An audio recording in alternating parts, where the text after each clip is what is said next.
This is World News Program coming to you live from Algiers with me, Madame Zan, to the headlines. Israeli attacks in the Gaza Strip have left dozens dead and wounded, including at least 14 people waiting for aid. Hunger and malnutrition continue to claim more lives, while Hamas says it's had handed mediators its response to the proposed ceasefire, and Brazil is to join South Africa's genocide case against Israel at the ICJ over Gaza.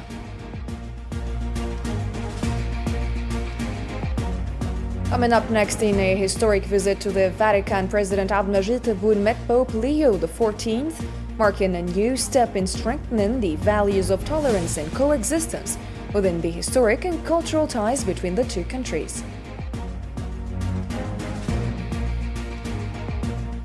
Next, Algeria slams French move blocking embassy staff from accessing diplomatic pouches at Paris airports. And the Sudanese army inflicted new losses on rapid support forces in El Fasher, while a massacre in West Kordofan left at least 27 dead. The Sudanese Doctors Union reports that 80% of health facilities in Darfur are out of service.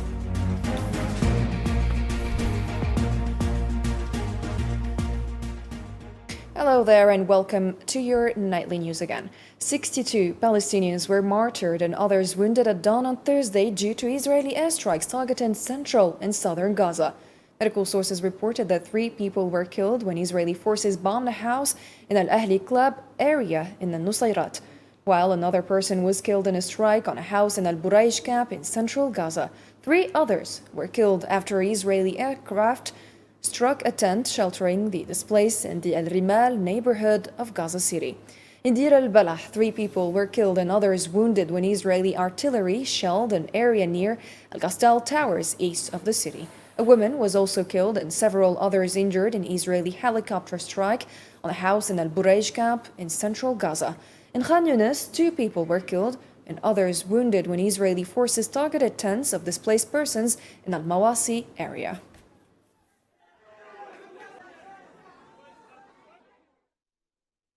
7 Palestinians, including 4 children, were killed when Israel launched an airstrike on the Al Zaytun neighborhood in Gaza City.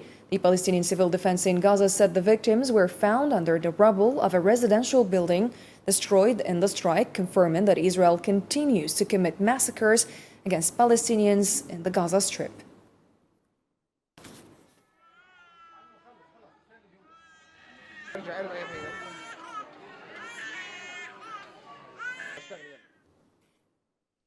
The United Nations Office for the Coordination of Humanitarian Affairs said that the hunger crisis in Gaza is unprecedented. The United Nations Office for the Coordination of Humanitarian Affairs confirmed in a statement that the severe hunger in Gaza is a direct result of the prevention of life-saving aid from entering at the required speed and scale, stressing the need to allow the United Nations to bring in and deliver all types of aid on a wide scale to the Gaza Strip.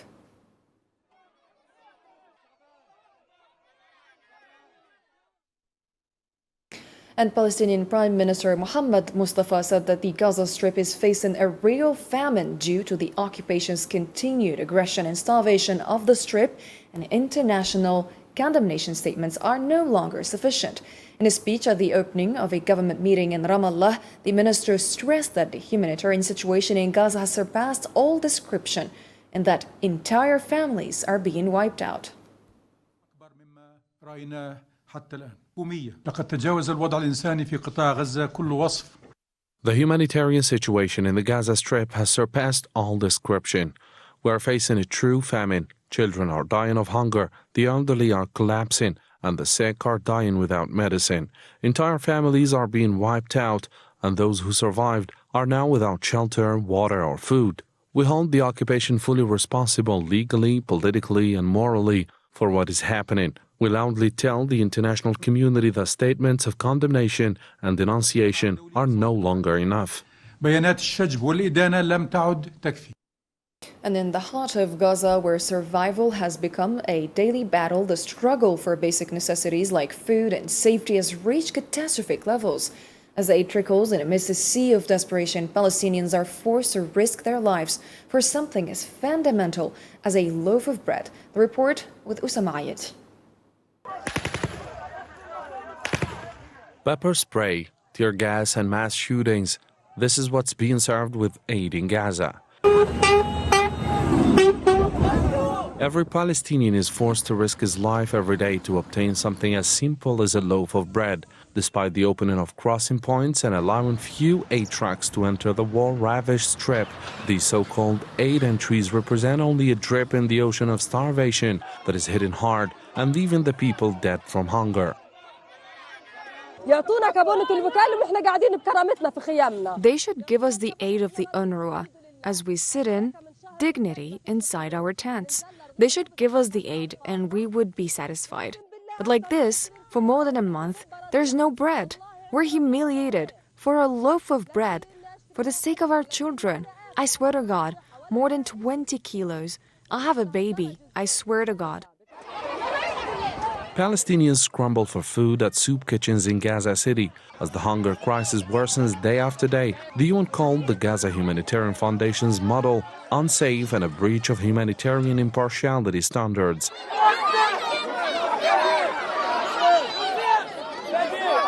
The UN Rights Office stated that it had recorded at least 875 killings within the preceding 6 weeks in the vicinity of 8 sites, the majority of them close to GHF distribution points, explaining that most of those deaths were caused by Zionist gunfire. The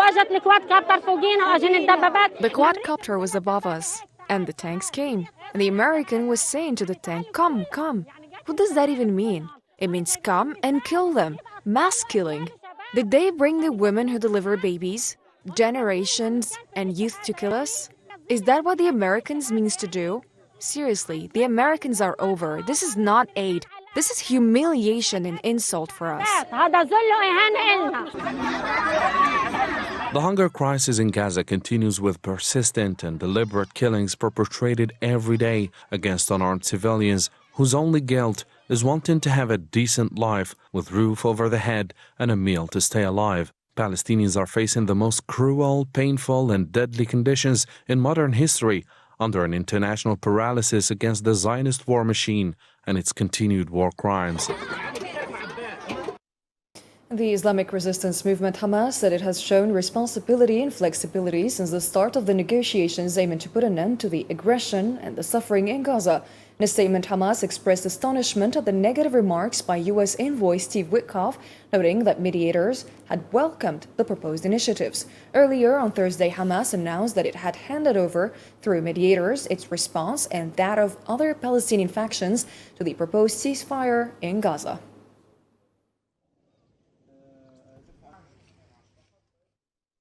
And as you followed in our top stories, Brazil announced its intention to join the case filed by South Africa at the ICJ accusing Israel of committing genocide in the Gaza Strip.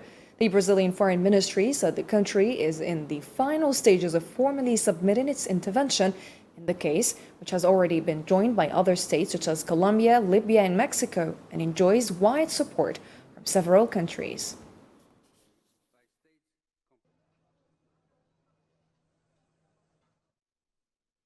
The Palestinian Ministry of Foreign Affairs announced that the Israeli Knesset's call to implement the alleged so-called sovereignty over the occupied West Bank by annexing it constitutes a new declaration of war against the Palestinian people, another manifestation of crimes of genocide, displacement, annexation aimed at liquidating the Palestinian cause.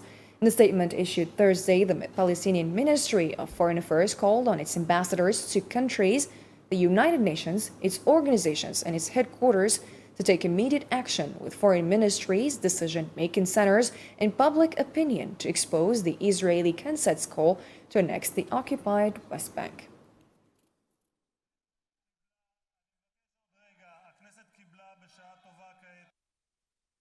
We consider this call a declaration of a new war against the Palestinian people and another manifestation of the crimes of genocide, displacement, and annexation aimed at liquidating the Palestinian cause and undermining the international consensus on the strategic imperatives of establishing a Palestinian state on the ground with East al-Quds as its capital.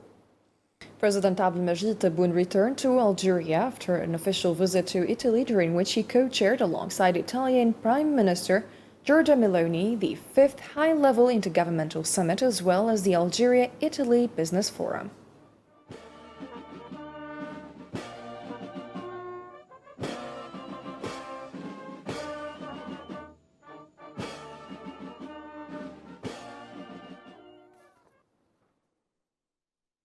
And Algerian President Mr. Abdelmajid Tebboune met Pope Leo XIV at the Vatican. President Tebboune arrived in the Vatican on Thursday morning for this meeting.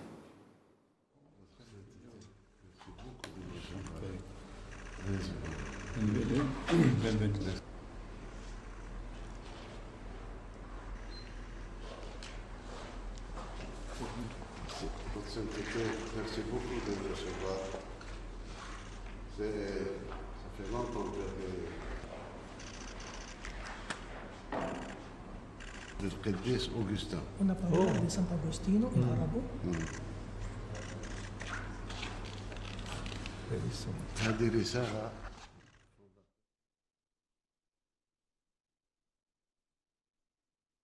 According to a statement from the Algerian presidency, President Tebboune was received upon arrival by the prefect of the papal household.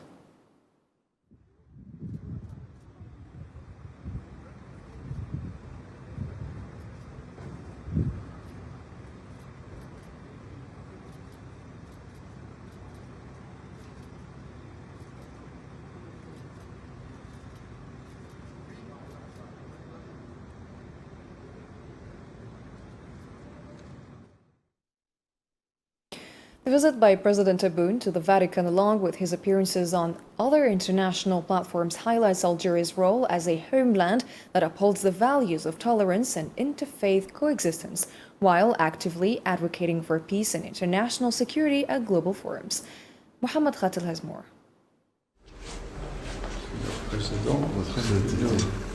A warm and friendly handshake. A highly symbolic image that reflects the spirit of the values of tolerance and peaceful coexistence, always advocated by Algeria, a country open to all religious communities, which it has always welcomed to its lands throughout the centuries.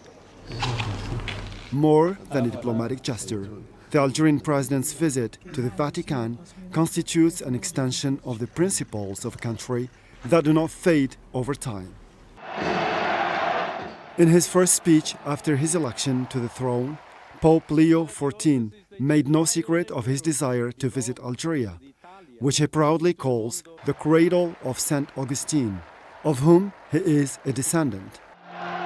During the same Mass celebrated on May 17, the Algerian ambassador to the Holy See, Rachid Beledhan, emphasized that President Tebboune had adopted the trilogy of peace, justice, and truth as a fundamental pillar of his policies at the national, regional, and international levels, a universal dimension widely recognized by the Vatican.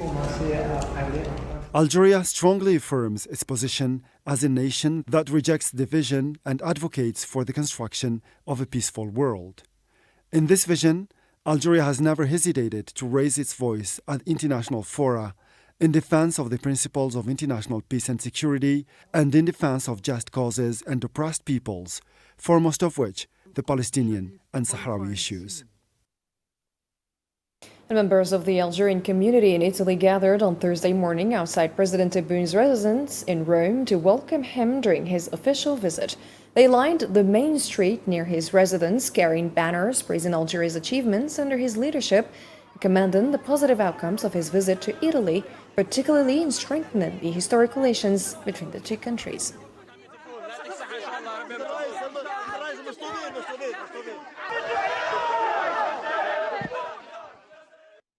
The Algerian Minister of State and Foreign Affairs, Ahmed Attaf, inaugurated a commemorative plaque honoring the late Algerian freedom fighter Tayyip Boulahrouf on the occasion of President Abdelmajid Tebboune's official visit to Italy.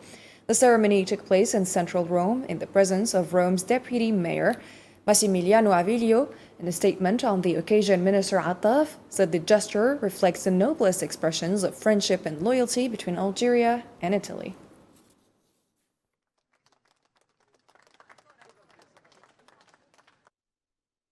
The visit of Algerian President Abdelmajid Tebboune to Italy, marked by a warm reception and the signing of strategic partnership agreements, was widely covered by many French media outlets, particularly those leaning to the right. The coverage reflects the frustration in Paris over losing a vital partner, a consequence of the far right's growing influence, which has strained relations between the two countries.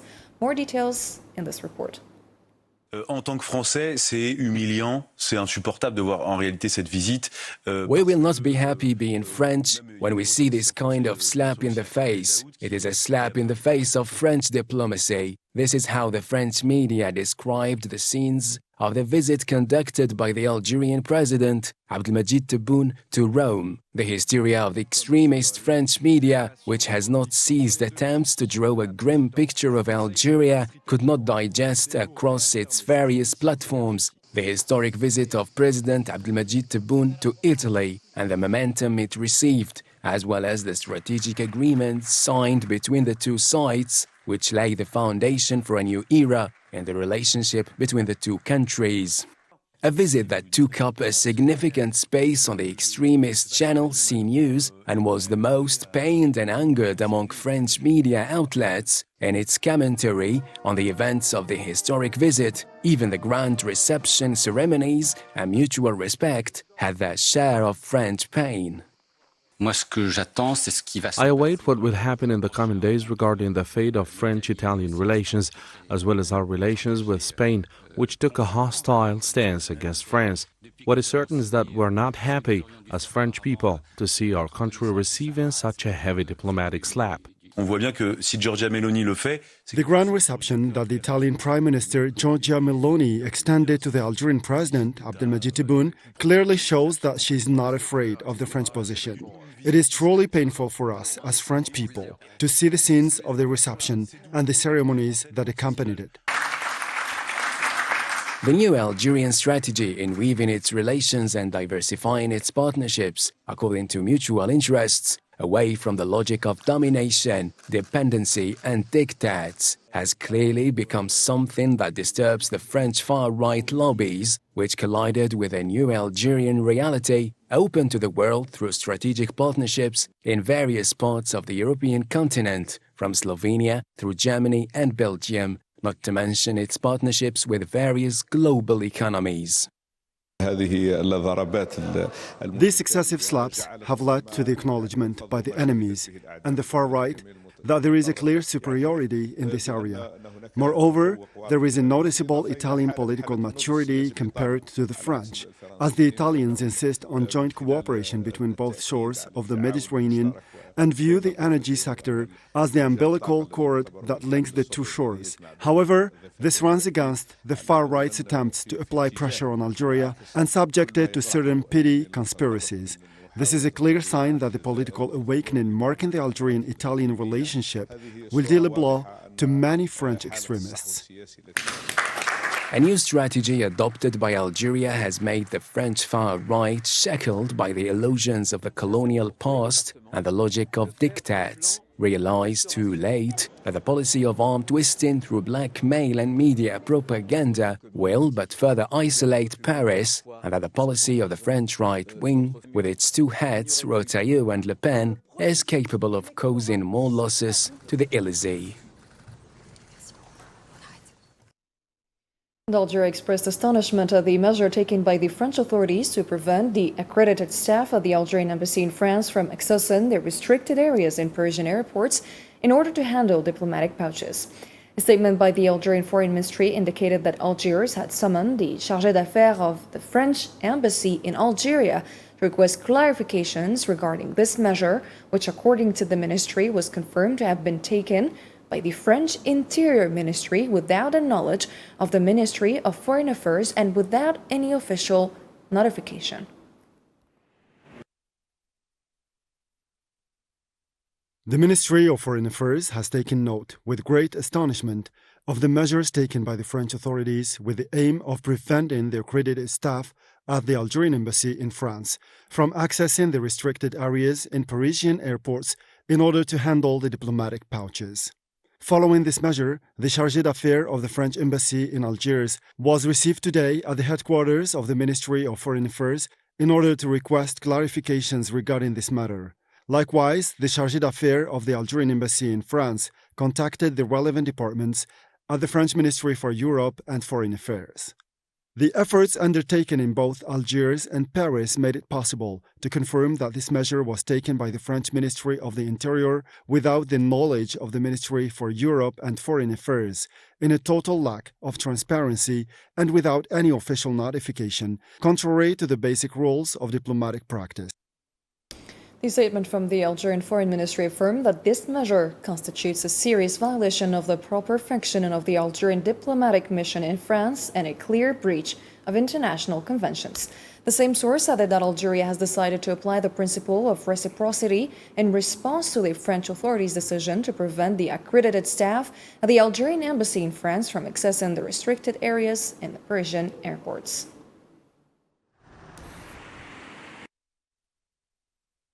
This measure constitutes a serious infringement of the proper functioning of the Algerian diplomatic mission in France and also represents a clear violation of the provisions of the Vienna Convention on Diplomatic Relations, in particular, paragraph 7 of Article 27, which explicitly affirms the right of any diplomatic mission to send one of its members to receive the diplomatic pouch directly and freely from the pilot of the aircraft. In light of this situation, Algeria has decided to apply the principle of reciprocity strictly and immediately. Algeria also reserves the right to resort to all appropriate legal means, including notifying the United Nations, in order to defend its rights and ensure the protection of its diplomatic mission in France. The death toll from rapid support forces shelling in West Kordofan, Central Sudan, has risen to 27.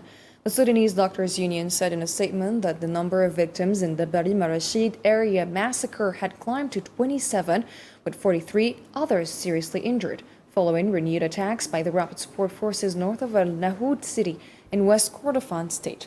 The statement added that the attack targeted unarmed civilians in their homes, including women, children, and elderly people, in what it described as a bloody scene reminiscent of the worst crimes against humanity.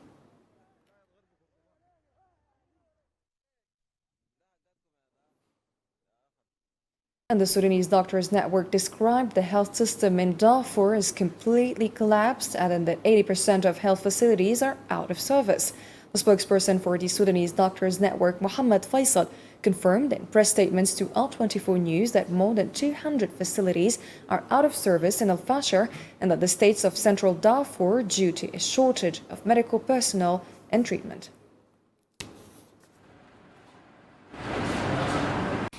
Now, after the situation has calmed down in Khartoum state and some central states, the federal government, the Federal Ministry of Health, and state governments have begun to rebuild hospitals and restore health services to these areas. This has alleviated the significant burden on the health system, a positive indicator that the health system is beginning to recover somewhat from the damage caused by the conflict. Also, as you know, Khartoum state was recently hit by cholera epidemic, which unfortunately resulted in many deaths. However, thank God the situation has now been remedied, as all necessary treatments and preventive measures have been provided. The health system in Darfur can be described as a state of complete collapse. According to estimates by the United Nations and humanitarian organizations operating in the country, in cities like Al-Fashir and the states of central Darfur, more than 200 facilities are completely out of service due to a shortage of staff and treatment. There has also been a sharp increase in cases of cholera, dengue fever, measles, malaria, and other epidemics due to the collapse of water and sewage networks and power outages. Death toll from cholera through June and early July, the number of cases has reached approximately 1,854, amid warnings of the possibility of the epidemic spread into refugee camps in Tasharruk. وسط تحذيرات باحتمال امتداد الوباء إلى معسكرات اللاجئين في تشارك. Ladies and gentlemen, that's a wrap for tonight's program. If you missed any part, you can always check our social media platforms available around the clock. Thank you for watching. Have a great night.